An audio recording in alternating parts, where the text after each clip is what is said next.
que compartieron su combate. El relato que tenemos aquí es un intento de darles cara y voz y de arrancarles del olvido. Se trata principalmente de eso, de arrancar del olvido. Al comienzo del mismo nos explica que el relato evoca primero una infancia vivida en un entorno de humildes campesinos republicanos en la Puna del Bierzo de León, una región rural minera sometida desde el verano del 36 al terror fascista de los sublevados. Una infancia trastornada por la tormenta de la guerra civil, una resistencia armada al franquismo de 1944 a 1946 como enlace de la Federación de Guerrillas de León, Galicia, y luego hasta 1951 como combatiente clandestino en la segunda agrupación del Ejército Guerrillero de Galicia, León. Más tarde el exilio y Francia. Como añadido a esta presentación, introducción del libro, nosotros ya en el otro país, en el año 2005, te hice una entrevista a Andreu, y en ella se recoge cómo los pactos de la transición relegaron al olvido interesado la historia de la resistencia armada contra el fascismo. La ley de amnistía de 1977 se convirtió en una ley de punto final que garantizó la impunidad de los crímenes del franquismo. Se decretó la amnesia y dentro de este conciliábulo contra la memoria se borró la historia heroica de miles de hombres y mujeres que en los años de mayor represión prefirieron morir de pie a vivir de rodillas. Durante años representaron la dignidad republicana. Fueron los últimos soldados de la Segunda República. Quería también añadir una puntualización al prólogo que presenta Andreu, en el que se comenta, en el que dice que Kiko es el último guerrillero de la posguerra con vida. Hay otra mujer que recientemente han hecho un homenaje a ambos en la Universidad de Murcia, que es también una guerrillera de 94 años, Kiko tiene 96 todavía, que se llama Esperanza Martínez García, conocida como Sole, y ambos son los dos últimos guerrilleros con vida que continúan. También que este acto sirva como recuerdo para ella. Y solamente quería aclarar una cuestión respecto a la edición de este libro, que no es una edición de guerrillero contra Franco, guerrillero contra el olvido, que fue publicado en Francia y traducido al gallego en 2006 por la editorial Nosa Terra, ya desaparecida. La parte de su infancia e incorporación a la guerrilla es básicamente la misma, pero se añaden capítulos nuevos, una estructura diferente e informaciones de archivo que entonces no se tenían, como por ejemplo las del asesinato del dirigente comunista conocido como brasileño. Y por mi parte nada más, si quieres iniciar. Vale, pues muchas gracias a Lupe por la presentación. Muchas gracias a vosotros por haber venido esta tarde y de tantas posibilidades que tenéis, haber decidido pasar la tarde aquí con Kiko y una presentación de su libro Caminos de Resistencia. Y tengo que hacer una especial alusión a la resistencia galega que ha venido. Es decir, contamos hoy entre nosotros una nutrida representación gallega de compañeros y compañeras que han venido, algunos han venido en coche. Y cuando acabe este acto volverá en coche. Camarada José Luis, es evidente, es un ejemplar de la resistencia galega. Han venido otros compañeros en tren, y además quiero hacer una especial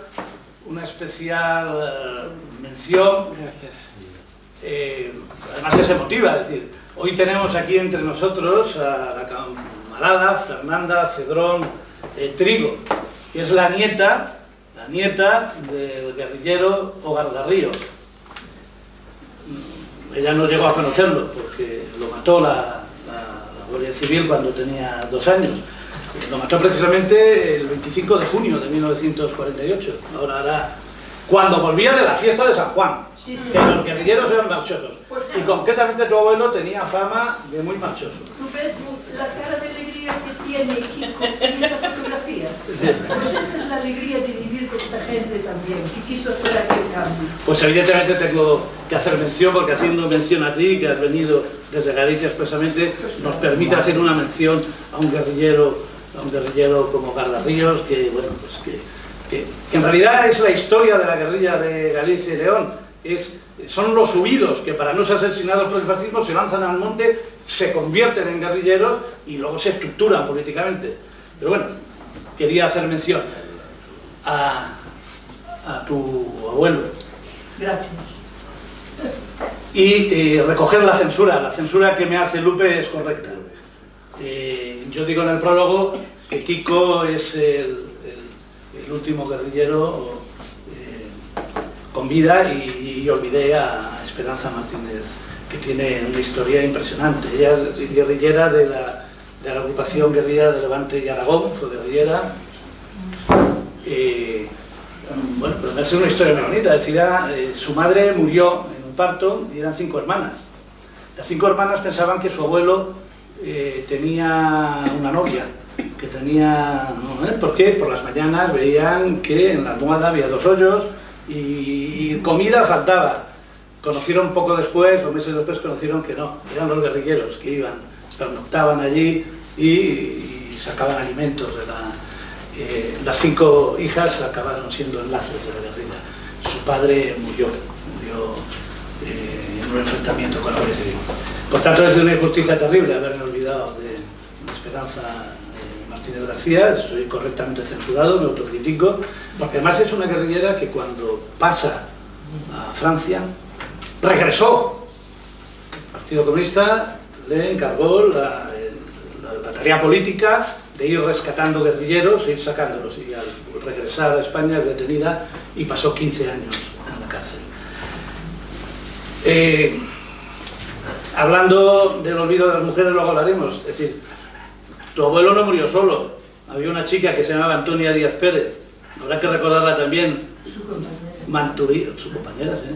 Mantuvieron en jaque durante 4 horas a la Guardia Civil. Lo hicieron los dos. Hay que recordar... No. ¿No? Ya te explicaré. Vale, perfecto. Bueno, pues no me meto más con Gardarríos, que no es meterme, ¿eh? No. Es que sé algo que no sabíamos de testigos presenciales de cómo lo mataron.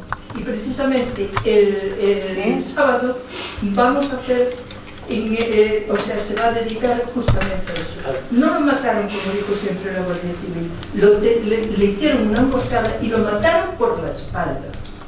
Y luego hicieron el tiroteo y tal para decir que fuera un tiroteo y todas esas cosas y tal. Pero resulta que yo el día 19 de San José de este año, pues conocí a 2 testigos que vieron cómo lo habían asesinado. Y queremos reivindicar eso. Ahora resulta que tenemos otro hilo de que tirar, pues para demostrar cómo era el sistema de esos señores. Pues seguiremos llenando de memoria tantas décadas de olvido. Y hablando de memoria y de olvido, empezaré con los versos de Benedetti. Es que el libro de Camino de Resistencia me recuerda cuando Benedetti dice todo se hunde en la niebla del olvido, pero cuando la niebla despeja, el olvido está lleno de memoria. Y este libro de Kiko es un libro que despeja niebla.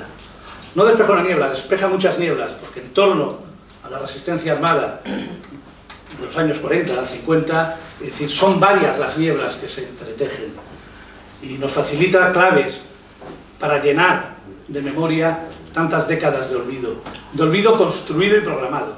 Aquí no estamos ante un olvido, bueno, pues que por el transcurso de los tiempos van olvidándose, no. Aquí hay una verdadera construcción política del olvido que empieza con el fascismo y continúa en la transición, como ha señalado Lupe. Y es un libro que nos ayuda a despejar varias nieblas. La primera niebla es todo el silencio construido a lo largo del franquismo, silencio y tergiversación sobre la lucha guerrillera antifascista. Este es un libro que defiende de forma clara, explícita, la legitimidad de la lucha armada contra el fascismo, contra un régimen que al institucionalizar la violencia reaccionaria del Estado contra el pueblo, legitima política y éticamente la resistencia armada. Y esa es una primera niebla que hay que disipar. La resistencia armada al franquismo fue perfectamente legítima. Hay una segunda niebla, y esta de alguna manera es más dolorosa, y más dolorosa sobre todo para Kiko, que es los métodos oscuros de la dirección de su partido, del PC, en la disolución de la lucha guerrillera. Él se centra sobre todo, pero no solo, pero sobre todo se centra en la zona que conoció y en la que combatió: Orense, El Bierzo, La Cabrera, Albo Lugo. Era una guerrilla, la guerrilla es de oídos, como ya he dicho, como el Gardarríos, pues Manuel Girón, Pepe Girón, para salvar la vida de la barbarie fascista, el 36 se echan al monte. Y es una guerrilla que por tanto tiene a partir de ahí unas características. Fíjate, Girón, gran amigo de Kiko, asesinado el año 51. Son 15 años de resistencia armada, del 36 al 51.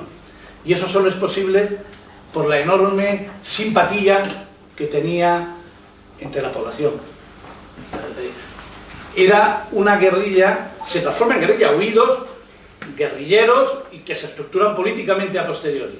Pero básicamente son huidos transformados en guerrilleros y en guerrilleros políticos, evidentemente, lo hacen por una idea política antifascista. Muy plural.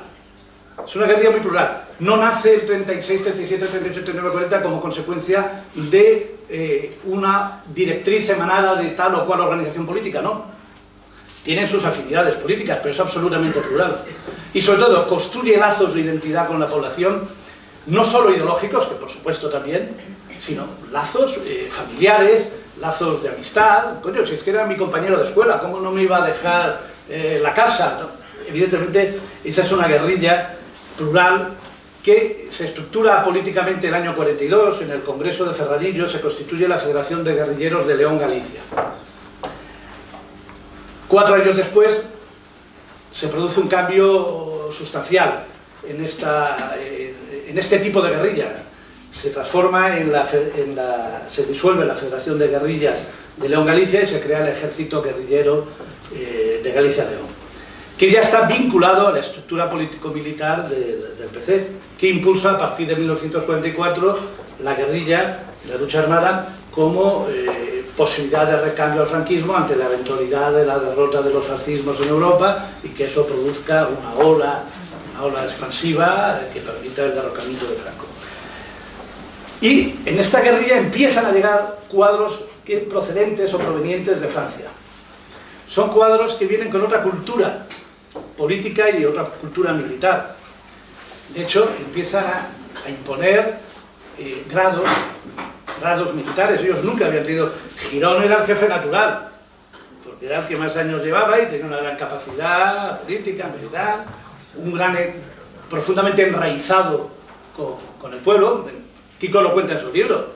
Es decir, es que jugaba las cartas con el cura de Encinedo. Jugaban allí las cartas, discutían, no sé qué, como amigos. Se cagaba en Dios Girón, el otro se ciscaba en él, y bueno, ya acababan tomándose una copita de vino de misa, según dice Kiko. Bueno, pues esa es la capacidad de enraizamiento que se rompe con la llegada de unos extraños guerrilleros que vienen con otros métodos. Grados militares, ahí el jefe de la guerrilla es Manuel Soto Rodríguez, del coronel Benito. Ya es un tío que se hace llamar el coronel Benito.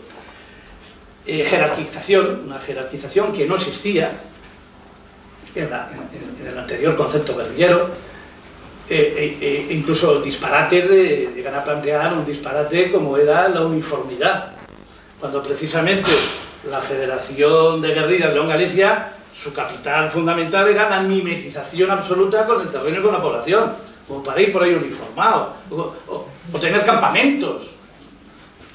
Extrapolaban un modelo posiblemente de la guerrilla en la Unión Soviética y de la guerrilla en Francia, aunque...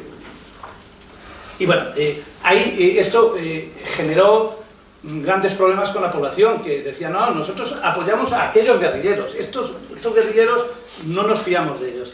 Y efectivamente no les faltaban motivos para no fiarse de estos guerrilleros desembarcados. Estos guerrilleros desembarcados, fundamentalmente Saúl Mayo y el coronel Benito, venían con órdenes explícitas de liquidar una guerrilla espontánea y plural, como era la segunda agrupación del ejército guerrillero de León, de Galicia y León, que era la que de alguna manera dirigía Manuel Girón con los camaradas que salen y van desvelándose en el libro. Se producen hechos absolutamente oscuros, que es a los que me refería, sobre los que también se establece una niebla, pero esta vez la niebla no viene del fascismo, viene de otro sitio. Las caídas de Seoane y Galloso en 1948 son difíciles de explicar, Si precisamente después de eso quien dirige el partido de esa caída y son ejecutados por Garroteville el año 48, si después de esa caída quien ocupa la dirección es el coronel Benito del partido en Galicia, da más elementos de sospecha. En el libro cuenta episodios terribles, es decir, la ejecución por provocadores de miembros de su guerrilla, de Miguel Cardeña, su hombre que había sido capitán durante la República, había sido condenado a muerte, conmutada la pena de muerte, a un campo de trabajo del que se había fugado para incorporarse a la guerrilla. Era un hombre intachable, asesinado por los extraños guerrilleros que llegaron de Francia con el mote de provocador. Su compañero Ceferino Álvarez, alias el bailarín, salió a hacer una gira y tal con Saúl Mayo y murió, sin más explicaciones. O la caída de la celada de Puebla de Brollón, donde queda diezmada toda la dirección de la segunda agrupación de la guerrilla. Son episodios oscuros, episodios sobre los que hay mucha niebla y sobre los que Kiko ha querido aportar luz, despejar esa niebla y aportar luz. En el libro se recogen varias cartas que dirige muy a posteriori a secretarios generales del Partido Comunista, a Frutos, a Centella, de las que nunca recibió contestación.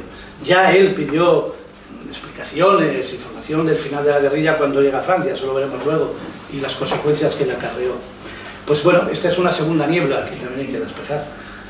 Hay una tercera niebla que también despeja con el libro. El libro es un emocionado homenaje a los enlaces. De hecho, los llega a calificar en el libro Kiko como los antifranquistas más audaces. Ten en cuenta que eran hombres y mujeres que ofrecían sus casas de apoyo. En el libro lo cuenta, es decir, la imagen que pueden tener de la guerrilla es que dormíamos en el monte. En absoluto, muy pocas veces en los 4 años de guerrilla armada de Kiko, durmió en el monte. Dormía en casas, en esta casa tenían 5 o 6 casas, en esta 2 o 3, en tal pueblo, tal. Dormían en casas, era una guerrilla fruto de sus sólidas raíces con la población. ¿Por qué él utiliza un concepto que políticamente reivindica? El de movimiento guerrillero. Por eso cuando yo hablo, aprendido de él, me refiero a guerrillero armado. Porque tan guerrillero era el enlace, tan guerrillera era la mujer que dejaba en su casa a los guerrilleros pernoctar 2, 3 y 4 días, como los guerrilleros armados. Entonces, el concepto movimiento guerrillero es mucho más justo desde una perspectiva histórica, porque efectivamente no habría existido guerrilla si no hubiese habido un sólido movimiento guerrillero. Es, ¿no?, aquello de Mao, ¿os acordáis? De que el enemigo quiere secar el agua para que el pez no pueda moverse. Es decir, el agua es el movimiento guerrillero, los guerrilleros armados son el pez. Y dentro de esta reivindicación hay una cuarta niebla sobre la que ahora se empieza a hablar algo más, que es el papel de las mujeres clave y decisivo. Es imposible hablar de los enlaces de la guerrilla sin hablar de las mujeres. Desde su propia madre, a infinidad de mujeres de las que va hablando a lo largo del libro. Yo solo quiero reseñar algunas de las que aparecen porque me parecen que son personas que una trayectoria que merecen ser recordados. Consuelo Rodríguez López Chelo era enlace de la guerrilla, hija de padres fusilados, sus 4 hermanos muertos en la guerrilla, y su marido de guerrilla, es un concepto que ella defendía, ella hablaba de su marido de guerrilla, su compañero, que era guerrillero, ella estaba en el llano, era guerrillera del llano, no de la montaña, y bueno, tenía las relaciones como los tenía, pero era su marido de guerrilla, también asesinado. esta mujer, bueno, consiguió salir a Francia y de hecho en Francia es donde se entera que habían matado a su cuarto hermano.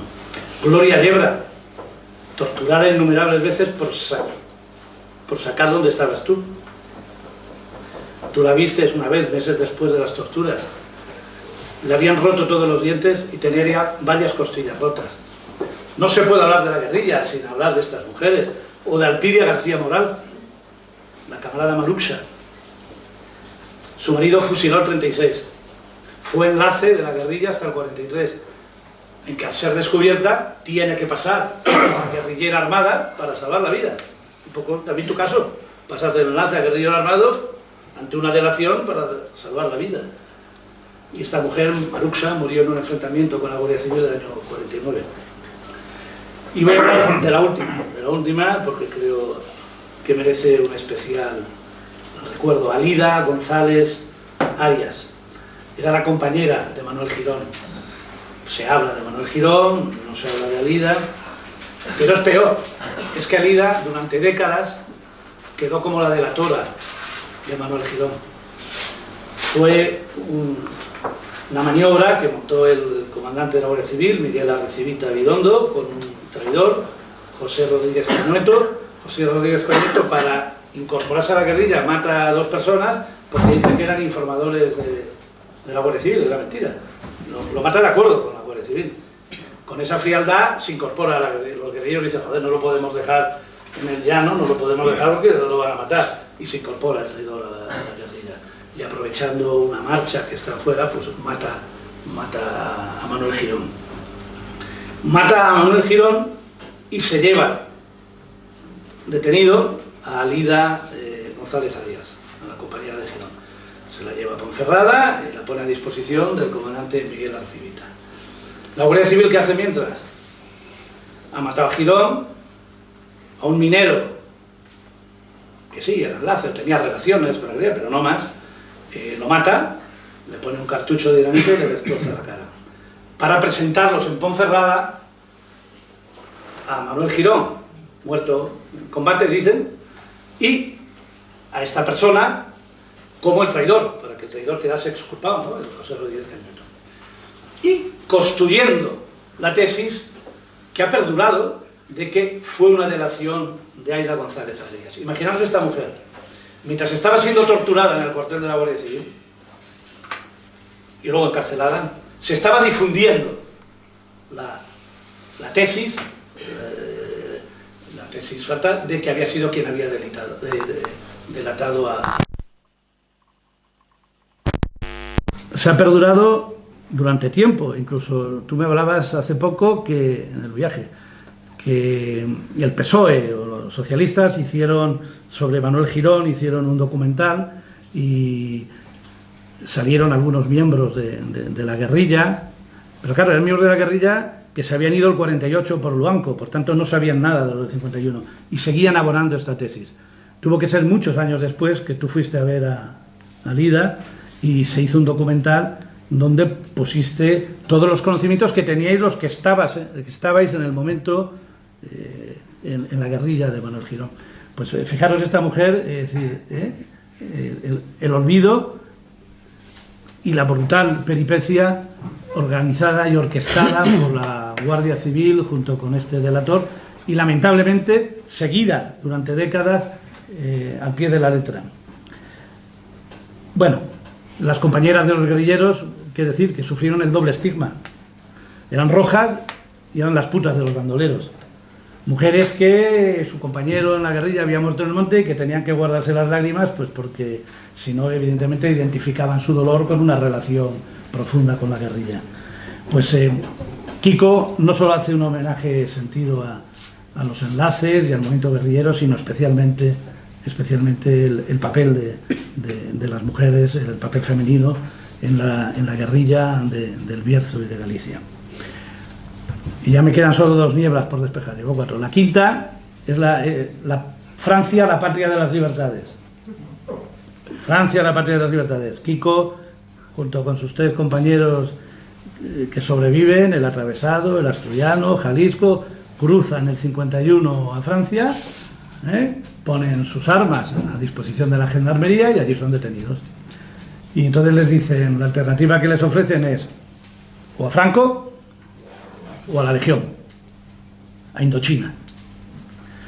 Claro, unos antifascistas dicen, ¿cómo vamos a pelear en una guerra colonial del lado de los colonizadores? Claro, se niegan, acaban en una prisión militar en Marsella, con el riesgo de ser enviado a Sidi Belabés, en Argelia, que los preparasen para irse a Indochina a guerrear.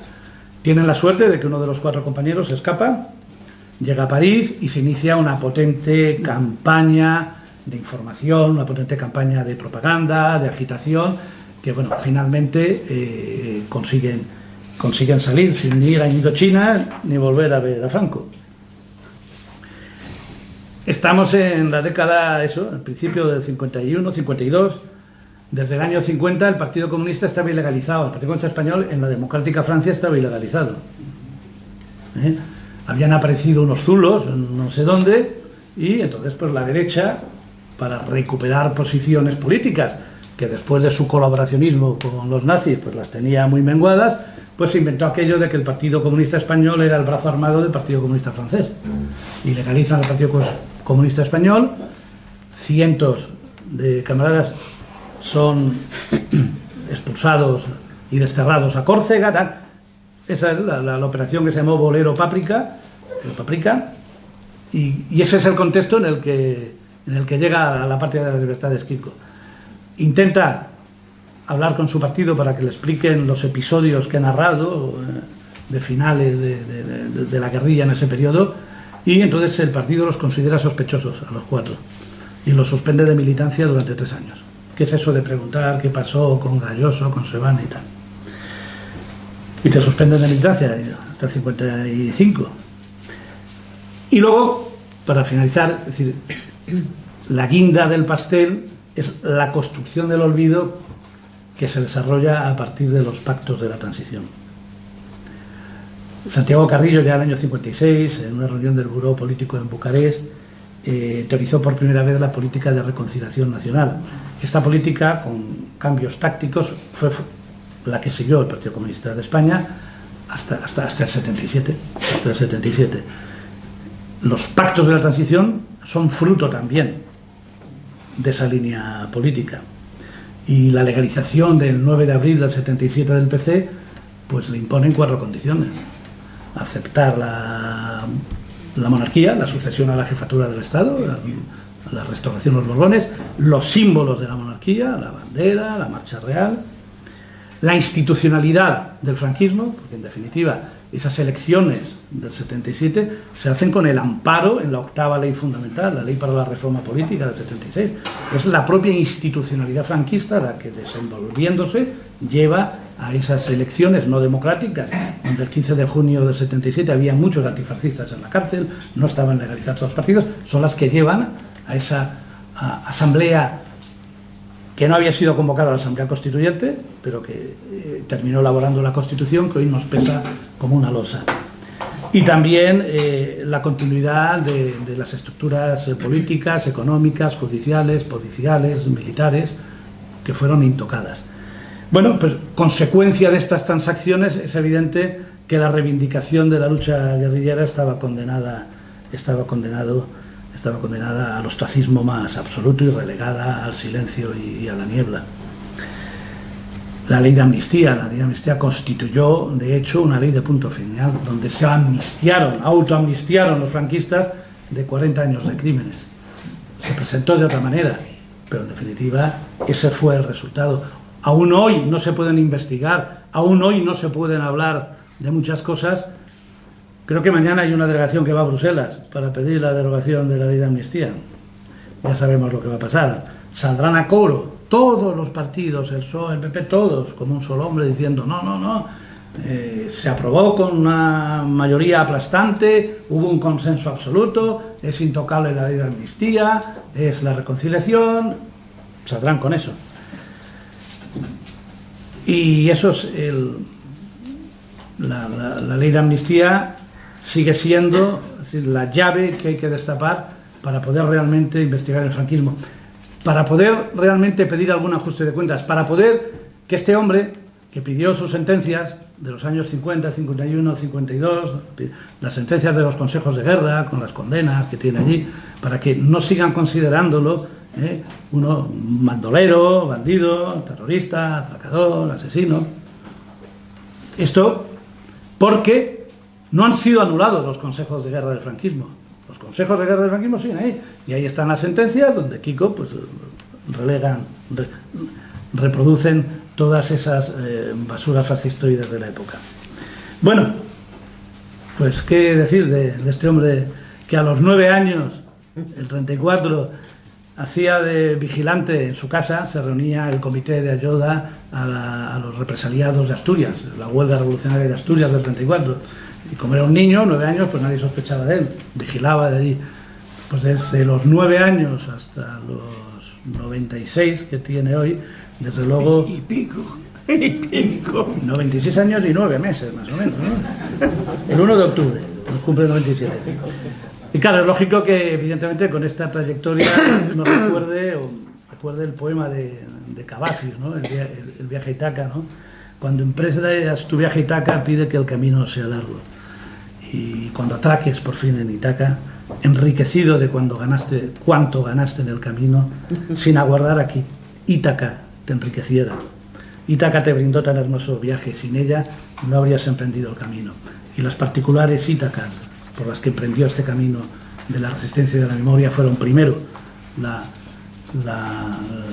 lucha contra el fascismo y la lucha por la República, y después la lucha contra el olvido.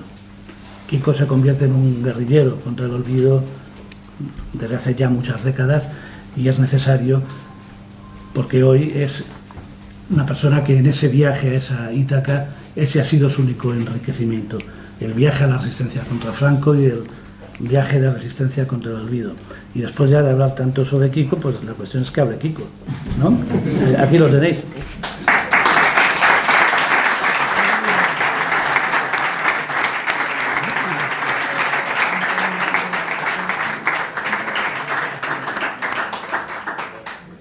Pero hay gente que también hay que nombrarla. La gente que ha ayudado a los guerrilleros y que casi les cuesta la pena de muerte, como mi padre. Eso no hay que olvidar. Lo he dicho y lo dice Kiko. Eso es muy importante. Bueno. Porque mi padre, un capataz, él mandó un capataz a varios sacos de harina y muchas cosas, porque mi abuelo era terrateniente y era facha, pero yo tenía otros 2 abuelos, uno que era facha y otra de la libre enseñanza. O sea, un horror, un lío. Bueno, pues ¿sabe qué pasó? No dejas para el coluquio, que luego va a haber coluquio. Bueno, perdone. No, nada que perdonar. Es que me emociono. Pero es que Kike habla de los enlaces mucho. Perdone. Es que me emociono. Bueno, primeramente, saludos a todo el mundo, especialmente a mis amigos que hacen tal viaje, que esperemos que nos veamos también allá. Pedro. Y que si ya conocen cosas, seguramente vienen a confirmar más que son un poco mis intenciones. Este libro es como mi testamento, en donde tenía necesidad también de ultimar mis últimas experiencias y transmitirlas a la sociedad, porque para mí solas no tienen valor, es cuanto se transmiten y la sociedad las comprende. El libro tiene más o menos 3 tiempos, 3 épocas. La época desde el levantamiento del 18 de julio del 36, como lo he vivido, con una antelación ya de gustar un poco el ambiente republicano antes de la sublevación, y mi vida generalmente comprometida con una causa que ya me iluminó un poco a mi pequeña conocimiento y en el primer momento de mi pequeña edad. Luego después, según las circunstancias, según el contexto, ir asumiendo el compromiso en torno a esa visión que todavía perdura en mí, porque no hemos todavía terminado. Es una cuestión de movimiento de la sociedad, movimiento del tiempo, condiciones de las personas, y eso me llevó, ya digo, a asumir las diferentes etapas de la vida. Esa primera, bajo el franquismo, bajo la dictadura, bajo la represión y el terror, hasta que pude pasar a Francia, dejando un lastre muy doloroso, la mayor parte de mis compañeros asesinados, miles de enlaces que habían sido torturados y se les aplicó la ley de fuga. O sea, toda una tragedia que no podía olvidarse, porque yo hubiera pasado a un país más o menos libre, y dice libre que no era tanto que eso, en el comienzo de darme la posibilidad de residencia. En la segunda parte, que es allí, el exilio, también tener en cuenta la experiencia anterior, pensando en el pueblo, pensando en la sociedad, pensando en lo que dice Andreu, esos miles de mujeres, niños, hombres que estaban al lado de la protección de los que estaban luchando en contra del franquismo. Era la esencia fundamental, no eran solamente la gente que íbamos armados, sino ese pueblo que cuando venía la policía no tenían con qué defenderse. Nosotros nos defendíamos, y algunos nos hemos defendido y hemos salvado, y otros han muerto con dignidad, también luchando. Cuando alguien muere a la tortura, le quitan hasta la dignidad, por la tortura y por las humillaciones. Ese es el pueblo, y ese es el pueblo que tiene que emanciparse. Cuando estás en un combate, esa es la identidad, la sociedad. Esa identidad es la que me ha producido también en Francia, en estar en colectivos con la perspectiva de acabar con el régimen franquista, pero no con el sentimiento que yo solo no puedo hacer nada. Estar con colectivos que tienen una tarea, que tienen una perspectiva, y así estuve los cerca de 35 años en el exilio, hasta que pude volver a Francia, volver a España. A España, bien, tolerado, pero no amnistiado, tolerado. Y esa tolerancia es la tolerancia de la traición. Yo, si había cometido alguna cosa injusta desde el punto de vista jurídico, tendría que dar cuentas. Pero los fascistas tenían que dar cuentas también de todas las tropelías que habían cometido. Y aquí lo desarrolló Andreu suficientemente, no digo lo que ha sido la transición. Una obligación mayor de cómo abordar ese problema sin perder de vista ese objetivo de una sociedad libre, una sociedad democrática, una sociedad igualitaria, que eran mis anhelos ya desde niño. Y estamos en ello, pero para eso hay que hacer justicia. Se puede perdonar, pero no se puede olvidar. Se puede perdonar con acto, pero sin embargo no se puede considerar que en un momento dado esa deuda que el franquismo tenía con la sociedad española, le damos un punto final que ha sido la transición. Y bueno, me inserté en el movimiento social, el movimiento asociativo, porque aún teniendo una ideología, teniendo una pertenencia partidista en un partido solo no resuelve la liberación de la sociedad. Tiene que implicarse la sociedad.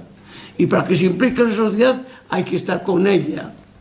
Y por eso yo, cuando he vuelto a hacer trabajos en un movimiento asociativo y otras experiencias más de que como trabajando, también se cambia la panorámica. Cuando en el año 77, incluso en el 90, nadie hablaba de ley de memoria histórica. Eso se había quedado relegado. Es el movimiento asociativo que obligó a las fuerzas políticas, a los partidos políticos, a tener que hablar también de memoria histórica o de memoria democrática. Pero no fue lo contrario, ha sido el movimiento, se ha creado, que yo he participado en muchos de ellos, aquí están algunos presentes también que están en ese movimiento, que lo pueden justificar. Es en ese momento que a través de ciertas trataciones, de ciertos movimientos, están obligados a hablar hasta en el Parlamento, como en 1951, un proyecto no de ley elaborado justamente por las asociaciones, están los diputados obligados a hablar de ello.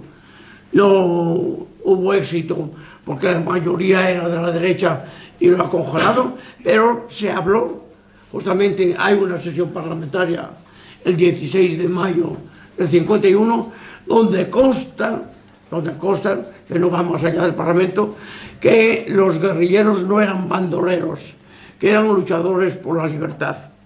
Es ya una victoria simbólica, pero es una victoria que nos obliga a continuar. Y bueno, pues esa es la tercera parte de mi tercera época, en donde a 1096 años cumpliditos ya, creo de que necesitaba ultimar justamente todas estas experiencias que puedan servir a la sociedad, que puedan servir a los demás.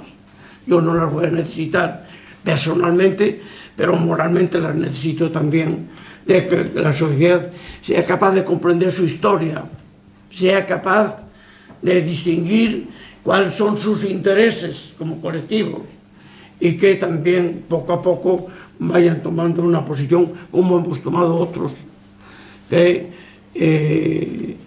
no habrá la emancipación completa de la sociedad si la sociedad no se implica. Tiene que implicarse por unos procedimientos o por otros. Hoy, por ejemplo, se habla de la libertad, de igualdad de la mujer. Se inicia la República. Aquellas mujeres que estaban en las guerrillas o que fueron al frente, era el germen de aquel proyecto republicano del derecho de la mujer, los derechos de igualdad.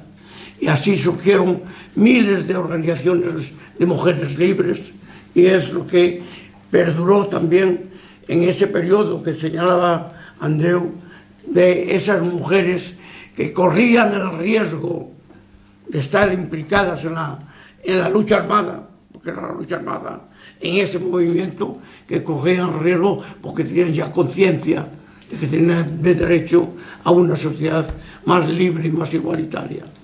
Eso está pendiente todavía, pero nunca se termina, pero estamos en un eslabón superior, a pesar de dificultades, porque hoy hay un vasto movimiento asociativo que ya hoy está en Bruselas, pero tiene ya una cantidad de proyectos que es la manera de forzar también a esa pasividad de los partidos políticos que están más por interés de representatividad. Muchas veces, no los critico, también tienen cosas buenas, pero más en representatividad que en movimiento justamente por la liberación de la sociedad. Y el movimiento asociativo va a todos los rincones, no hace discriminación de la diferencia, o la diferencia ideológica, o la diferencia de carácter, es el germen de un mundo igualitario que lucha por su propia libertad.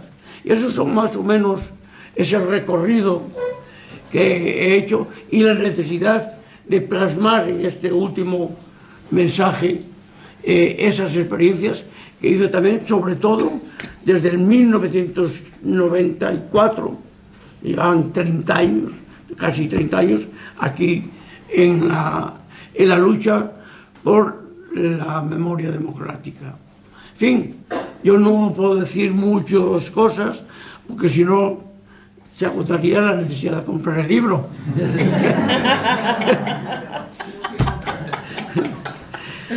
Os dejo.